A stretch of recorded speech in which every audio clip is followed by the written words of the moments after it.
অসম্ভব সুস্বাদু পটলের এই অজানা রেসিপিটি বাড়িতে একবার হলেও বানিয়ে দেখুন। যারা পটল খায় না কিংবা পটল খেতে অপছন্দ করে, এই রেসিপিটি হলে তারাও দেখবেন চেয়ে চেয়ে খাবে, কারণ এতটাই খেতে দুর্দান্ত হয়। আজকে রেসিপিতে বানিয়ে দেখাবো ইউনিক এক পটলের রেসিপি। একঘেয়ে পটল খেতে বিরক্ত রাখলে এই রেসিপিটি একবার ট্রাই করে দেখুন।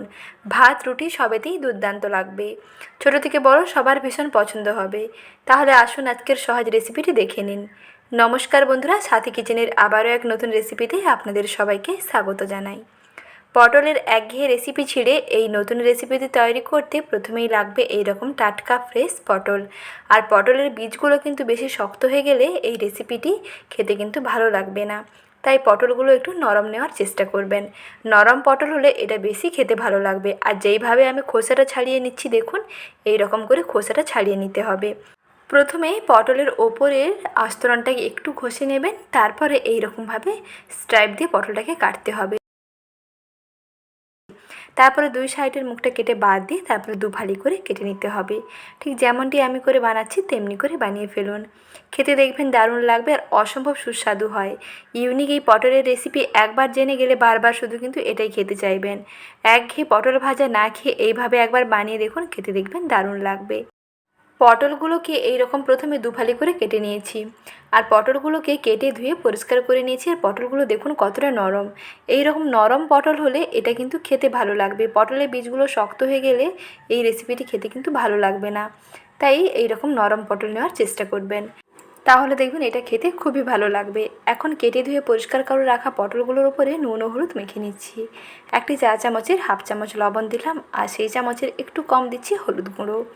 হাফ চামচ লবণ এবং অল্প একটু হলুদ গুঁড়ো দিয়ে পটলগুলোর গায়ে ভালো করে মেখে নিচ্ছি। প্রায় 1 থেকে 2 মিনিট একটু রেখে দেবেন, পটলের মধ্যে নুন ও হলুদ যাতে ভালোভাবে ঢুকে যায় তার জন্য। প্রথমে দেখুন এখানে নুন ও হলুদ এইরকম পটলগুলোর গায়ে ঘষে ঘষে মেখে নিতে হবে, তাহলে পটলের মধ্যে নুন ও হলুদ ভালোভাবে ঢুকে যাবে। রান্নার সময় হলুদ গুঁড়ো আর অ্যাড করার প্রয়োজন পড়বে না, তাই প্রথমে এখানে লবণ হলুদটা মেখে নেবেন। যতটা পটল টানা দেখবেন পটলটা কিন্তু ভেতর থেকে বেশ ভালোভাবে নুন হলুদটা ঢুকে যাবে। তারপরে এগুলোকে সাদা তেলের মধ্যে ভেজে নিতে হবে। কড়াইতে বেশ খানিকটা সাদা তেল গরম করতে বসিয়ে দিচ্ছি। এখানে আমি রিফাইন্ড সয়াবিন অয়েল নিচ্ছি। আপনারা আপনাদের পছন্দ মতো যে কোনো তেল এখানে ব্যবহার করতে পারেন, তবে প্রথমে এতে সাদা তেলে ভেজে নিলেই ভালো হয়, কারণ এরপরে কিন্তু যে ছোঁকটা দেবো কিংবা যে রান্নাটা করবো তাতে কিন্তু সর্ষে তেলেই বানাতে হবে। সর্ষে তেলে বানালে এটা বেশি টেস্ট হবে, তাই প্রথমেই এগুলোকে একটু সাদা তেলে ভেজে নিচ্ছি। গ্যাসের আঁচটা একটু কমিয়ে রাখবেন, মাঝের দিকে কম আঁচের মধ্যে রেখে একটুক্ষণ সময় নিয়ে লাল করে ভেজে নিলেই হবে। একটা ঢাকনা দিয়ে একটুক্ষণ ঢেকে দেবেন যাতে ভেতর থেকে খুব সুন্দরভাবে ভাজা হয়ে যায়। পটলগুলো যেহেতু খুবই নরম আছে তাই ভাজতে কিন্তু বেশি সময় লাগবে না, কম সময়ের মধ্যেই দেখবেন খুব তাড়াতাড়ি ভাজা হয়ে যাবে। আর এখানে আপনারা 80% মতন ভাজবেন, একেবারে লাল করে ভাজবেন না। মোটামুটি গায়ের কালারটা একটু উপর নিচে চেঞ্জ হয়ে যাবে আর পটলগুলো একটু নরম হয়ে যাবে, তাহলেই বুঝতে পারবেন যে পটল ভাজাটা কমপ্লিট। এর থেকে বেশি কিন্তু আর ভাজার দরকার নেই। মোটামুটি 80% মতন ভেজে নেবেন, তারপরে আর বাদবাকি রান্নাটা করে নিতে হবে। প্রায় 2 থেকে 3 মিনিট সময় নিয়ে একটু ভেজে নিলাম। এখন দেখুন পটলের গায়ের কালারটা খুব সুন্দরভাবে চেঞ্জ হয়ে গেছে, অনেকটা ভাজাও হয়ে গেছে আর গায়ের কালারটা চেঞ্জও হয়ে গেছে। ভেতর থেকে বেশ সুন্দর নরম হয়ে গেছে, ভেতর থেকেও ভাজা হয়ে গেছে, তাই এই পর্যায়ে তুলে নিচ্ছি।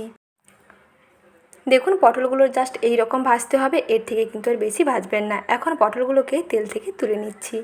পটলগুলো মোটামুটি ভাজা হয়ে গেছে। এদিকে আমি কড়াইতে কিছুটা সর্ষের তেল গরম করতে দিয়ে দিয়েছি।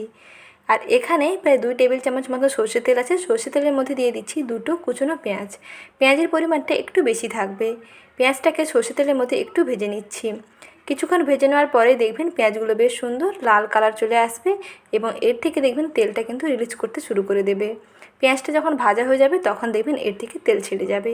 কিছুক্ষণ পরে দেখুন পেঁয়াজটা অনেকটাই ভাজা হয়ে গেছে আর গায়ের কালারটাও সুন্দর চেঞ্জ হয়ে গেছে, এর থেকে কিন্তু তেলটা রিলিজ করতে শুরু করেছে। দেখুন পেঁয়াজ থেকে তেলটা অনেকটা কেটে বেরিয়ে এসছে। এখন এই তেলের মধ্যে দিয়ে দিচ্ছি রসুন কুচি।